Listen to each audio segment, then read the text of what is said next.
Good morning. Today let us deal with precipitation reactions. So coming to the contents of this video, it consists of principle, precipitin curve, tube test of precipitation, gel diffusion test of precipitation reactions, single and double immunodiffusion tests, immunoelectrophoresis and rocket immunoelectrophoresis test. Coming to the principle of precipitation reactions. Here the nature of antigen is it is a soluble antigen. When soluble antigen combines with its antibody in the presence of an electrolyte at a particular temperature and pH, it forms an insoluble precipitate of antigen-antibody complex. The antibody which is causing this precipitation, it is called as precipitin. So here the mechanism of precipitation, it was first proposed by Merak in the year 1934. It is the lattice hypothesis which explains the mechanism of precipitation. So antigens are multivalent. So when multivalent antigens combine with bivalent antibodies, they form large lattice which forms the precipitate. And this large precipitate or lattice is seen at optimal concentrations of antigen and antibody. Coming to the procedure, we take series of tubes, then add increasing amounts of antigen to it, add fixed amount of antibody or antiserum against that particular antigen. Leave it for some time and observe for visible precipitation. The amount of precipitate that is formed is determined by the proportion of antigen and antibody that is present in the tubes. Maximum precipitation is seen when antigen and antibody they are present in equal concentrations. When antigen and antibody are present in excess, the amount of precipitate that we find is very less. So here the amount of precipitate which is formed in the tubes, it is found by taking OD, and a graph is obtained for that with the OD, and that graph it is referred to as precipitin curve. So here is the precipitin curve.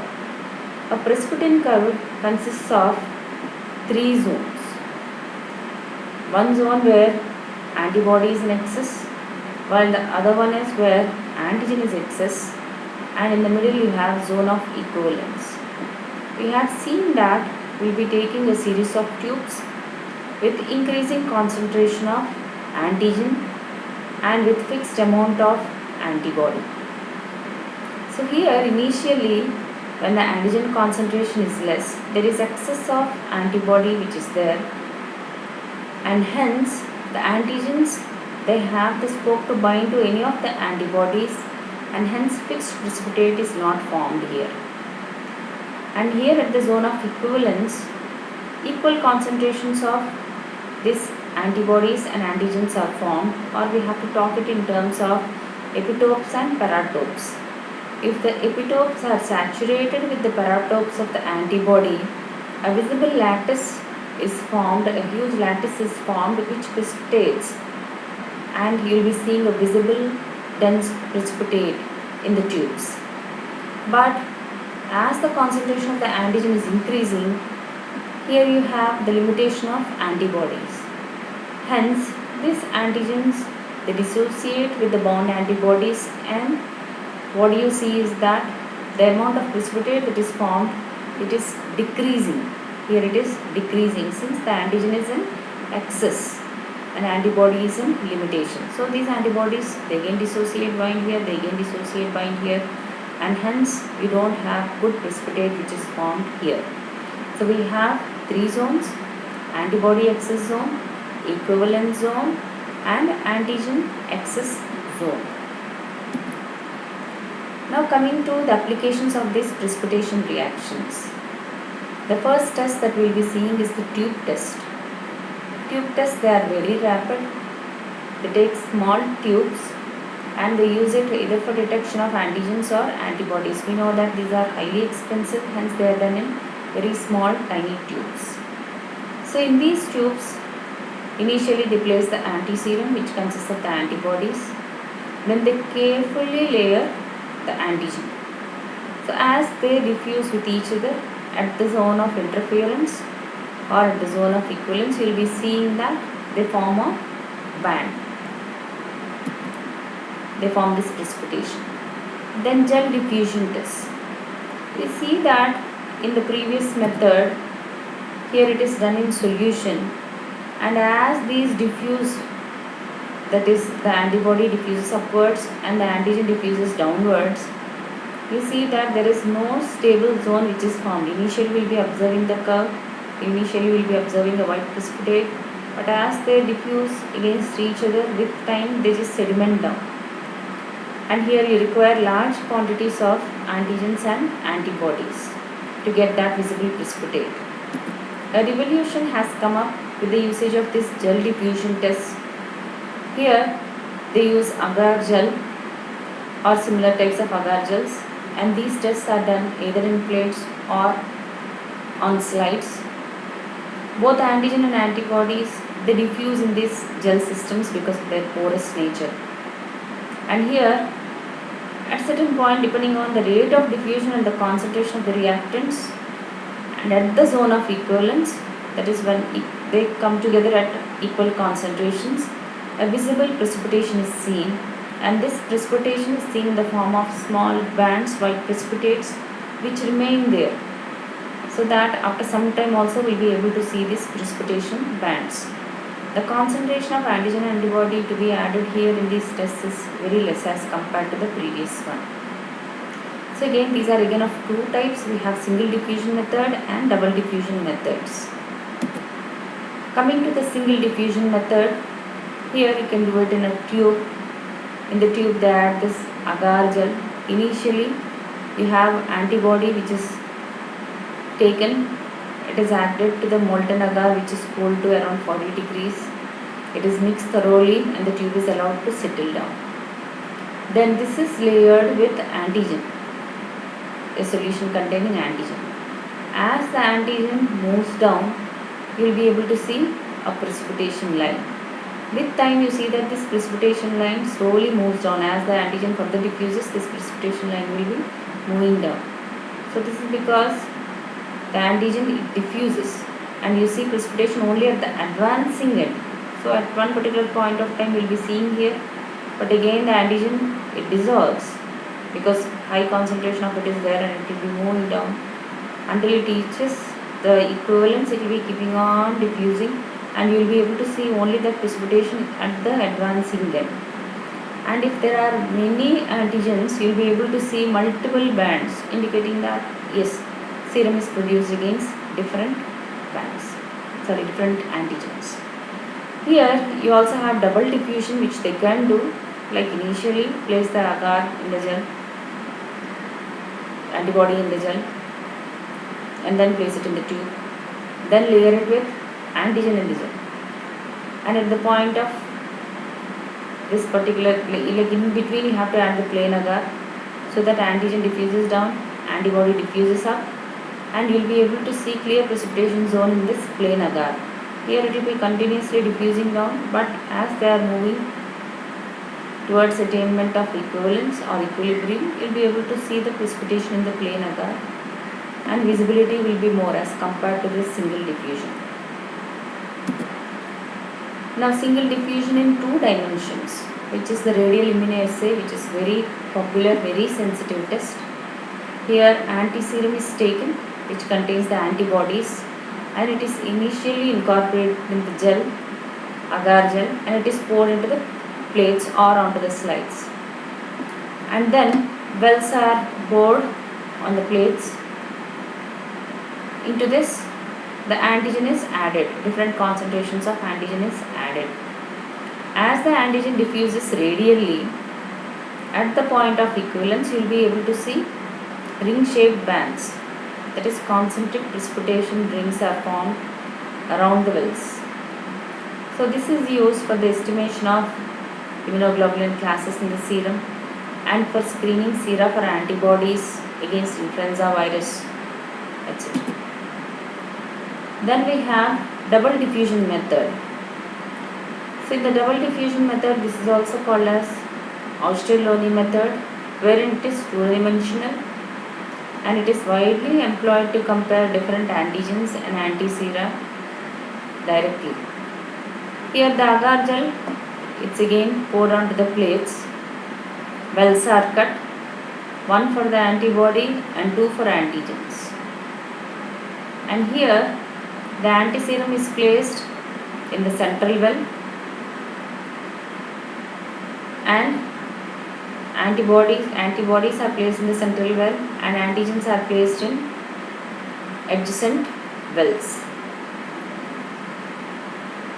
Now you have to leave it for diffusion. Based upon the precipitation obtained, we will be able to find out what sort of antigens are there. Say for example, you have added antibody in the well, central well, and antigen is added here. If you get a precipitin curve like this, a clear precipitin curve like this, and if it is fused, see that both of the precipitation curves, they are fused, indicates that both the antigens are identical. When the antigens are non-identical and when you have antibodies against both the antigens in the particular antiserum, you will be able to see that different lines are formed, and this indicates that they are non-identical. And here partially identical. So partially identical means you will be able to see a small spur which is formed. An extra spur formation indicates partial identity. So this is the antigen A, while here it is antigen AB. So they are similar with respect to this particular A. Because of this, you will be able to see that extra spur formation indicating partial identity. While in the case of non-identical, it is a clear solid chevron, two different lines will be formed, while here the lines are fused, indicating that they are identical.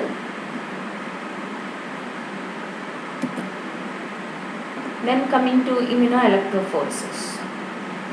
So in the previous cases we were seeing simple diffusion methods, and it is not driven slowly, those reactions will be taking place. Antigen and antibody, they diffuse, they take some time. At times you have to leave them overnight to get the results. So when you use electrophoresis, these are driven by electrophoresis, and hence the reactions, they are done very fast. And immunoelectrophoresis methods, these are very sensitive. They can be used to detect even minutest quantities. And here, number of antigenic components in a mixture such as bacterial extract or serum, they can be detected very easily. Graber and Williams, they devised this method, and this involves electrophoretic separation of the composite mixture of the antigen into its constituent proteins, followed by immunodiffusion. So it's a mix of electrophoresis and diffusion of antiserum. This results in the formation of separate precipitin lines. So here you can see the protocol. It involves the following steps. So you take a semi-solid agar and it is layered onto the glass. Then you cut the troughs. First you have a huge trough, then a small well. Then you add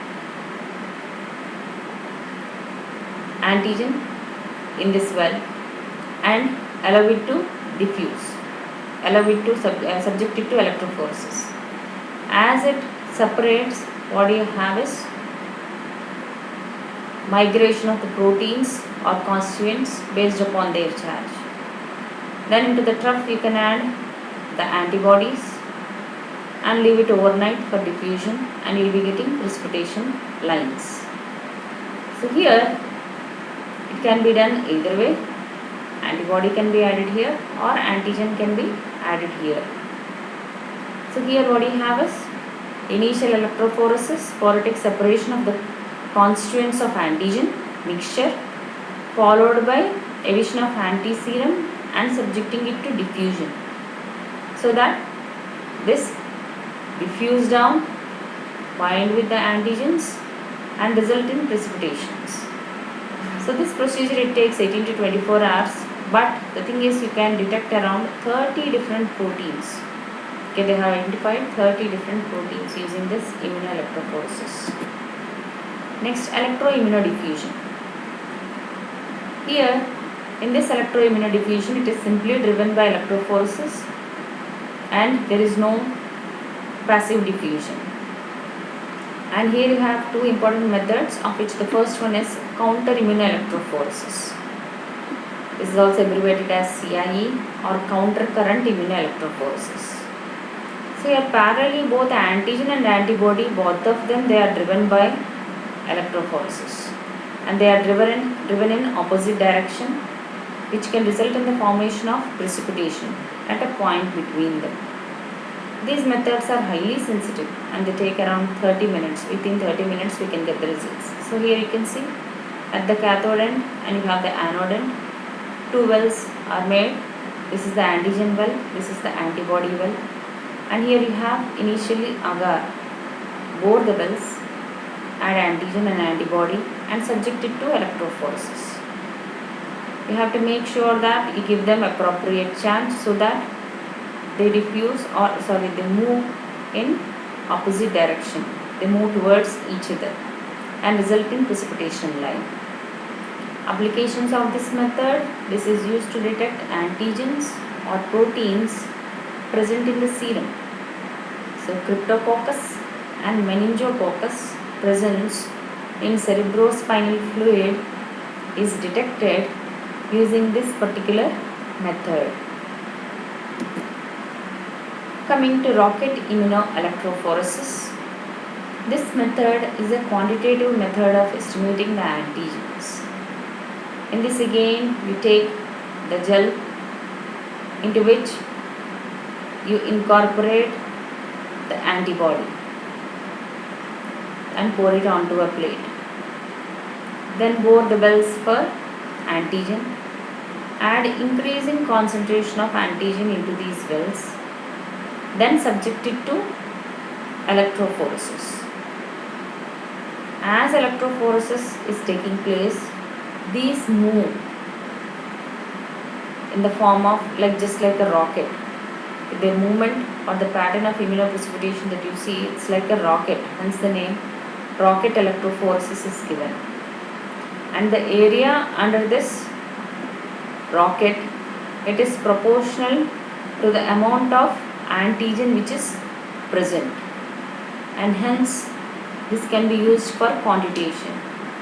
Add another well, add the test antigen to it, and then using these values plot a graph, compare with this one, compare the precipitation curve obtained or the precipitation zone obtained for this particular test antigen with these in a graph and go for quantitation of the antigen using rocket electrophoresis. With this we have completed precipitation reactions. Thank you.